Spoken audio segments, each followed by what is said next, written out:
What's up? How y'all doing? Sigmonger. Microtech. It is, screw it. Stormtrooper. This thing is just sick as shit, right? I'm a big fan of Star Wars, just straight up in general, right? I'm more of a Trekkie than anything else, but I'm a fan of all science fiction. I like all that hokey crap, right? And so the Star Wars factor of this knife is awesome, right? But just look at this knife. The body style that they chose to do this one on is great. You know what I mean? They didn't do the tri grip pattern, which is excellent. They nailed Stormtrooper, right? It looks like something a Stormtrooper would carry. You know what I mean? It really fits the build. The blade is beautiful, finished. It's excellently finished. You can see that white coating that's on there actually carries all the way around and through up underneath the choil there. All the way around. It's finished excellent. You can see that the relief grind right there. The secondary bevel is tiny. It's almost microscopic in itself, so it comes down to just a very, very thin right behind the cutting edge. Black fuller with the white swedge on top, satin finish, the satin flats, the satin spine. It's got a satin finish button right there. Just excellent, right? You take the Star Wars, you take the Star Wars factor out of it, right? And this is still one of the most beautiful, one of the best executed designs that I've seen on an Ultratech as of yet.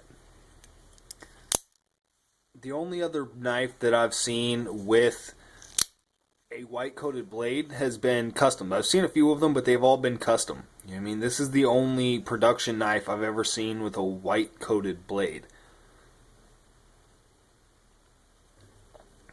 It's a low batch production, but production knife. Brand spanking new. You can see that 316.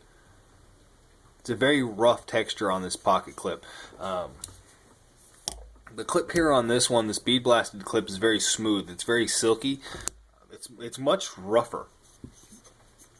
I actually like this coating more. I'm not sure what it is, but it's you can kind of see the texturing of it there. It's a rougher texture.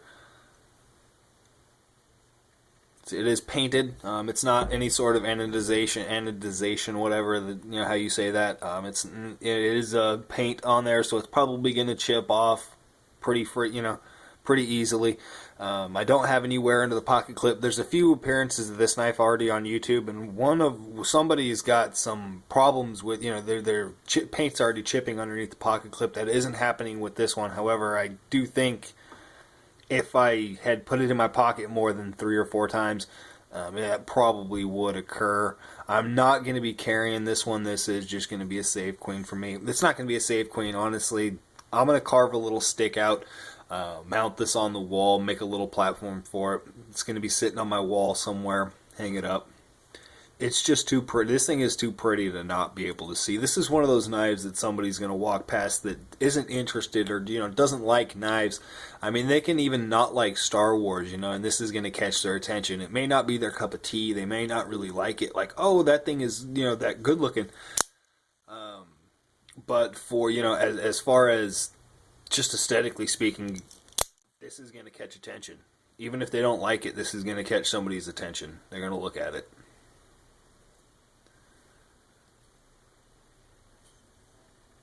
It's great. It's very comfortable in hand.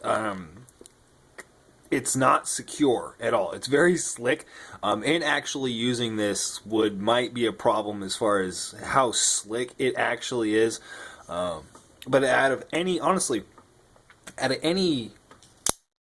Microtech out there, out of any Ultratech out there, I think these models, the Star Wars models, are going to probably be some of the most collected models out.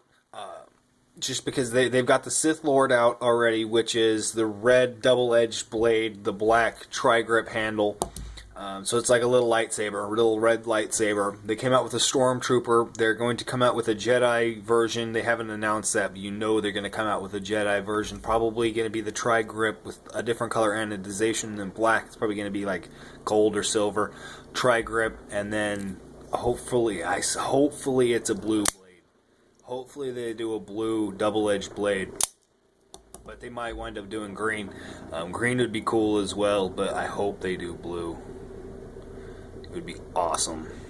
I don't know what they're going to do. They might just do a blue and a green, because this makes 2 for Imperial. So there's a Sith Lord and there is a Stormtrooper. So that's 2 for the dark side.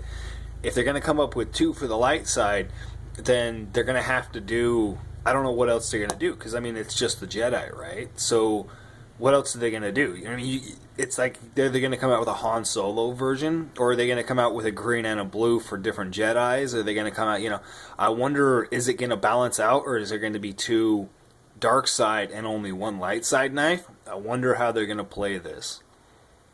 I'm curious to see what Microtech's going to do in the future with this Star Wars